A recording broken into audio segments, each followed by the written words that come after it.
ព្រះគម្ពីរសុភាសិតចំពុក10នេះជាសុភាសិតរបស់សាឡូមោនកូនដែលមានប្រាជ្ញារមែងធ្វើឲ្យឪពុកមានចិត្តរីករាយតែកូនដែលល្ងីល្ងើនោះនាំឲ្យម្ដាយធ្ងន់ទ្រង់វិញទ្រព្យសម្បត្តិដែលបានមកដោយអំពើអាក្រក់នោះគ្មានប្រយោជន៍ទេតែសេចក្តីសុចរិតនោះរមែងជួយឲ្យរួចពីស្លាប់ព្រះយេហូវ៉ាទ្រង់មិនព្រមឲ្យព្រលឹងនៃមនុស្សសុចរិតត្រូវស្រេកឃ្លានទេ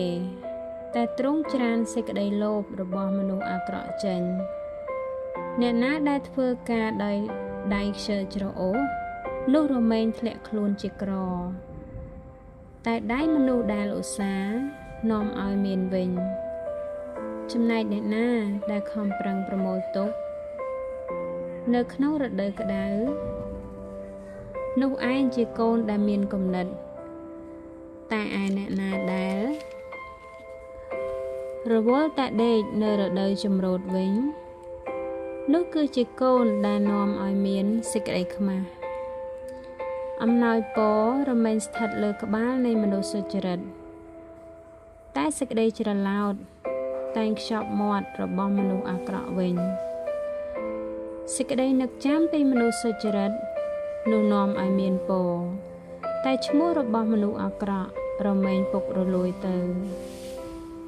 អ្នកដែលមានចិត្តប្រកបដោយប្រាជ្ញានោះតែងទទួលបង្គាប់តែមនុស្សល្ងីល្ងើដែលមានមាត់រពឹសនោះនឹងត្រូវដួលវិញអ្នកណាដែលប្រព្រឹត្តដោយទៀងត្រង់នោះក៏ដើរដោយទុកចិត្តតែអ្នកណាដែលបង្ខូចផ្លូវខ្លួននោះមនុស្សទាំងឡាយនឹងស្គាល់គេច្បាស់ដែរអ្នកណាដែលមិចភ្នែកនោះរមែងនាំឲ្យកាត់ទុកហើយមនុស្សល្ងីល្ងើដែលមានមាត់រពឹសនោះក៏នឹងត្រូវដួលចុះ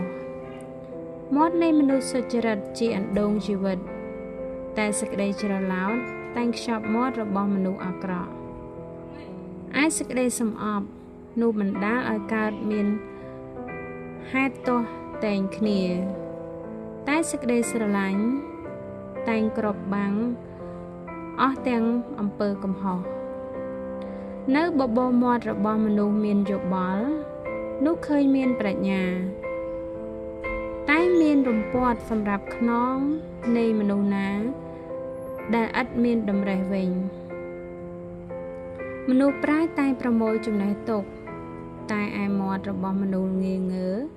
នោះជាសេចក្តីហិនវិនាសដែលនៅបង្កើយវិញទ្រព្យសម្បត្តិរបស់អ្នកមានជាទីក្រុងមាំមួនដល់គេសេចក្តីហិនវិនាសរបស់មនុស្សក្រគឺជាសេចក្តីតលក្ររបស់គេកិច្ចការដែលមនុស្សសុចរិតធ្វើនោះគឺសម្រាប់ចិញ្ចឹមជីវិតតែផលរបស់មនុស្សអាក្រក់សម្រាប់តែធ្វើបាបវិញអ្នកណាដែលស្ដាប់តាមសេចក្តីព្រានប្រដៅនោះឈ្មោះថាដើរក្នុងផ្លូវនៃជីវិតហើយតែអ្នកណាដែលមិនព្រមទទួលសេចក្តីបន្ទោសនោះហៅថាវង្វេងវិញអ្នកណាដែលលាក់សេចក្តីសំអប់ទុកនោះគឺជាអ្នកមានបបោមាត់កុហកហើយអ្នកណាដែលនិយាយដើមគេនោះជាមនុស្សល្ងីល្ងើអ្នកណាដែលនិយាយច្រើននោះមិនខាននឹងមានបាបឡើយតែអ្នកណាដែលខាត់ទប់បបោមាត់វិញនោះជាមនុស្សប្រព្រឹត្តដោយប្រាជ្ញាអណ្ដាតរបស់មនុស្សសុចរិតប្រៀបបីដូចជាប្រាក់វិសេសបំផុតតែចិត្តរបស់មនុស្សអាក្រក់រមែងមានតម្លៃតិចណាស់បបោមាត់របស់មនុស្សសុចរិតខ្វៀលរក្សាមនុស្សជាច្រើនតែមនុស្សល្ងីល្ងើគេស្លាប់បាត់ទៅដោយខ្វះយោបល់វិញអំណោយពរនៃព្រះយេហូវ៉ានោះធ្វើឲ្យទៅជាមានហើយទ្រង់មិនបន្ថែមសេចក្តីទុក្ខព្រួយផងទេឯការដែលមនុស្សល្ងីល្ងើប្រព្រឹត្តអាក្រក់នោះដូចជាលបែងលេងសប្បាយដល់គេ តែមនុស្សដែលមានតម្រេះយោបល់នោះចូលចិត្តនឹងប្រាជ្ញាវិញ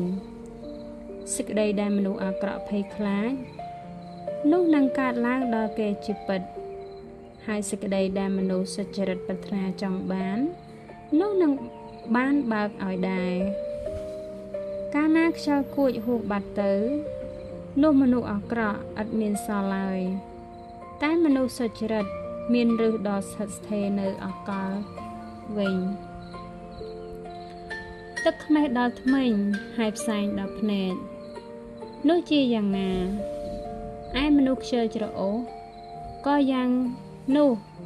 ដល់អ្នកណាដែលប្រើវាដែរសេចក្តីកោតខ្លាចដល់ព្រះយេហូវ៉ានោះចម្រើនថ្ងៃអាយុតែអស់ទាំងឆ្នាំនៃអាយុរបស់មនុស្សអាក្រក់នឹងត្រូវរួញខ្លីវិញការសង្ឃឹមរបស់មនុស្សសុចរិតនោះនាំឲ្យមានចិត្តរីករាយតែសេចក្តីទុកចិត្តរបស់មនុស្សអាក្រក់នឹងសូន្យបាត់ទៅផ្លូវព្រះយេហូវ៉ាជាបន្ទាយដល់មនុស្សទៀងត្រង់តែជាសេចក្តីវិនាសវិញដល់អស់អ្នកណាដែលប្រព្រឹត្តអំពើអាក្រក់មនុស្សសុចរិតនឹងមិនត្រូវរង្គើឡើយតែមនុស្សអាក្រក់នឹងអាស្រ័យនៅផែនដីមិនបានមាត់របស់មនុស្សសុចរិតតែងបញ្ចេញប្រាជ្ញាតែអណ្ដាតវាចនឹងត្រូវកាត់ចេញបបោមាត់របស់មនុស្សសុចរិតរមែងដឹងសេចក្តីដែលគួរគប្បីតែមាត់របស់មនុស្សអាក្រក់ពោលតែសេចក្តីក្រវិចក្រវៀនវិញ